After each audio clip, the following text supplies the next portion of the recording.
Self-love, a narcissistic indulgence or means to freedom, and how knowing the difference can either support or undermine your goals, especially your health goals.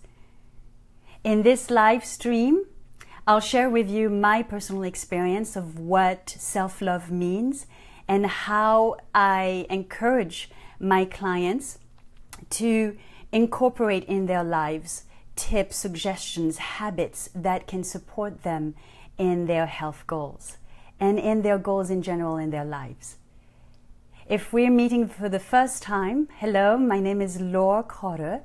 I am an Ayurvedic diet and lifestyle consultant, a holistic health coach, and a yoga teacher. And for the last 10 plus years, I've been helping women have a healthier relationship with foods and their bodies and lose weight holistically by shifting from a restrictive diet approach to a health and balance approach. Tag somebody in the comments if you think that they should watch this live stream of this video, and hit the like or love button if you like what you hear and you can relate to it. Give me a second so I can share this broadcast.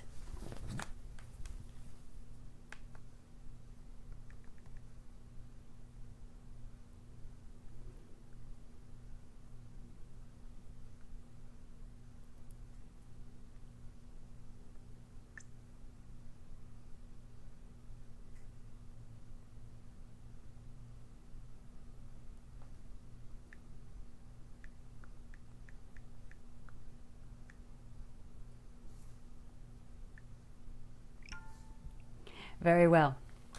As you're listening and watching, please let me know where you're watching from, whether you're watching live or you're listening to the rebroadcast. So, self-love. There's a lot of talk these days about self-love, self-care, and what I have found is that depending on who you are, everybody has a different opinion on what it means. A bit like the word God. Everybody has a different opinion or a different idea of what it means for them. And for the last 2 weeks, I've been talking to several women and my clients, and we always get back to the theme of self-love, what it really means. And so I thought about doing a live stream about it to expand a little bit more about my personal experience and my observation. So I'm not going to be preaching. I don't pretend to know better. This is just based on my personal observation and experience of self-love. And I have found that there's a fine line between self-love being a narcissistic indulgence or a means to freedom. And I would like to share with you a story of when it really started for me, what self-love meant. And it was about 8 years ago in 2009. I was on a call with my fellow spiritual seeking friends with my mentor, Uji.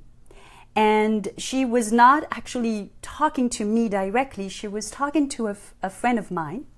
And she asked her, if you had a friend who every time you met her was criticizing you, making comments about how you dress or how you look, judging you constantly about the decisions that you made or about how you feel, would you hang out with that friend for a long time? I mean, would she remain your friend? And so the woman she was talking to answered, heck no.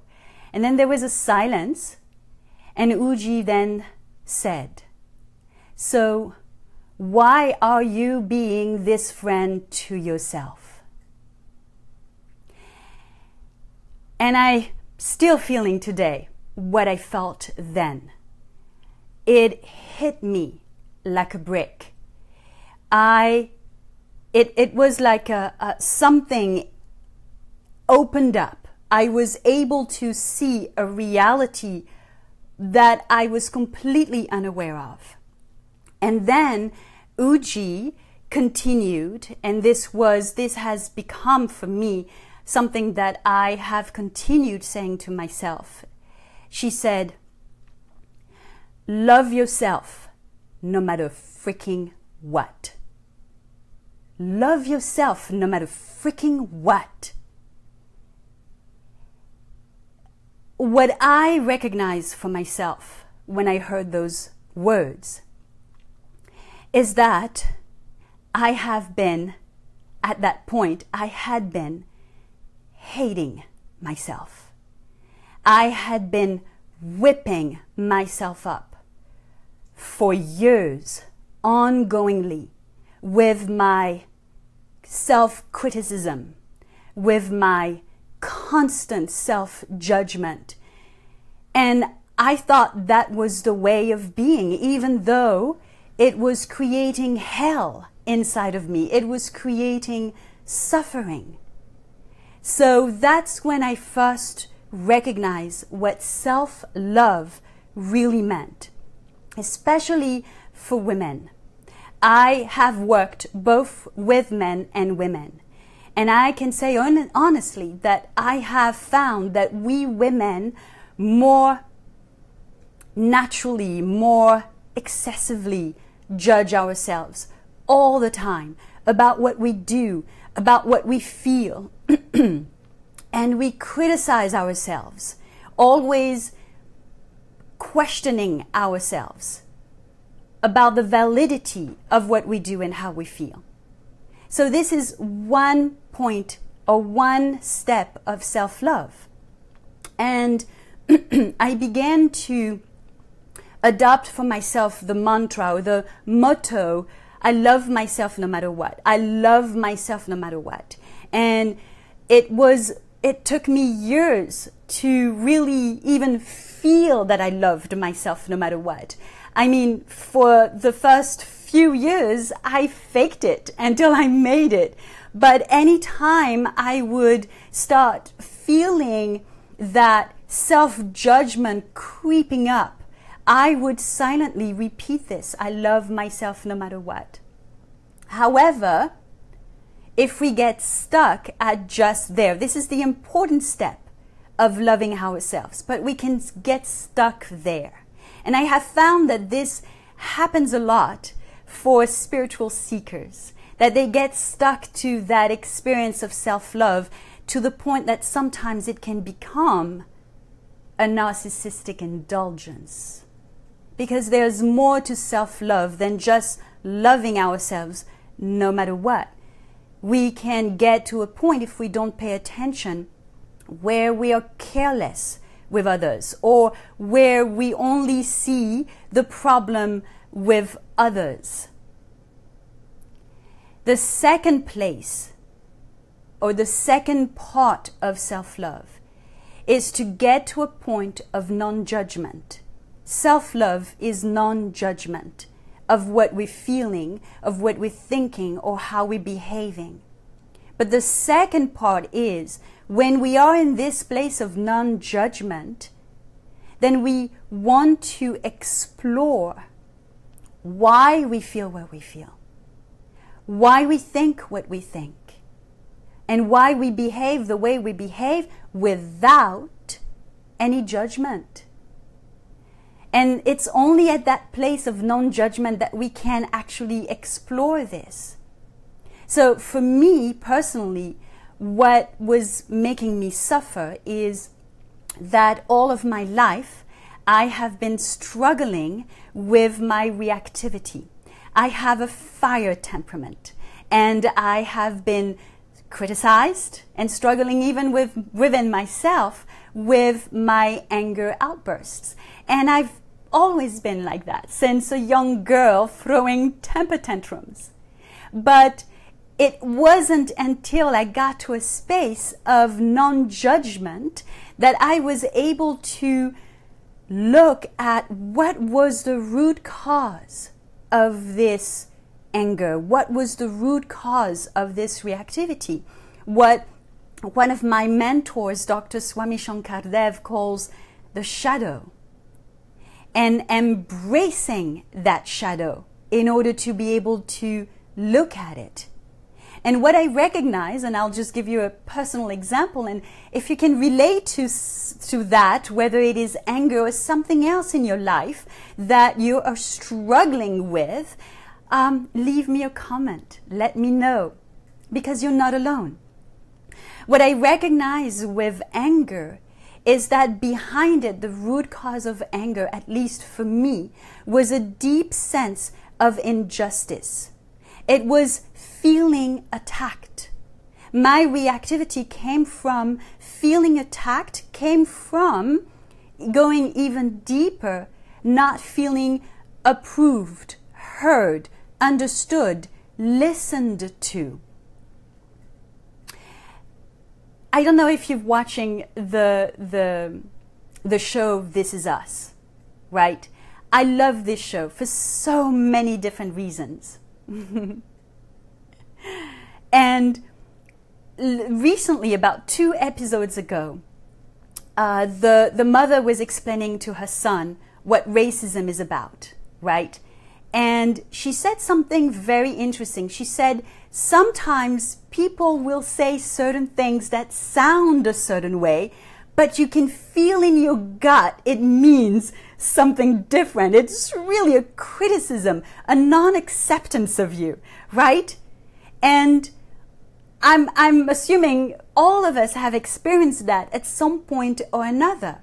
And especially as women, we have this amazing thing called intuition or gut feeling. And how many times have we not listened to it so that we wouldn't shake things up? We wouldn't trouble the waters, so to speak, right? So many times in my own personal life, I recognize when I was able to be with this feeling without judgment, I recognized that it came out when I felt that way, when my gut feeling felt something is off here.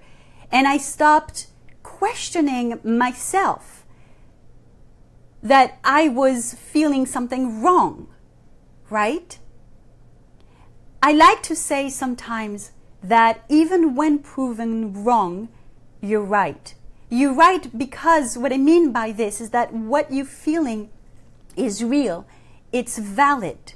But at some point, we need or we want to look within without any judgment, without any criticism to find out what that is so that we can become a little freer.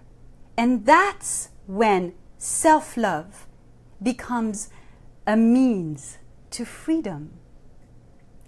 Especially in the field of health and weight loss, this is a process that is very important to get through, however long it takes, because we cannot change when we're in judgment.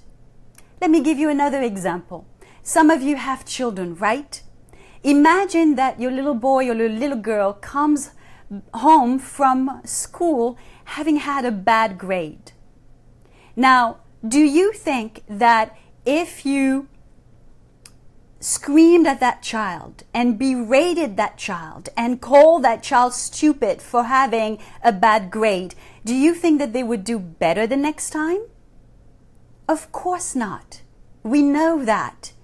We know that for them to have a better grade, we need to support them, to encourage them, to make them feel better about themselves, to have confidence. This is the same thing with anything that we want to accomplish in our lives, yet we do exactly the opposite because we are not taught any better. And so this is why today I wanted to take some time to talk about what self-love really is and how it can either support your goals in anything you want to do in life or undermine them. So I hope this has been helpful for you, and thank you for watching, and I will see you next time, same place. Have a wonderful weekend. Bye-bye.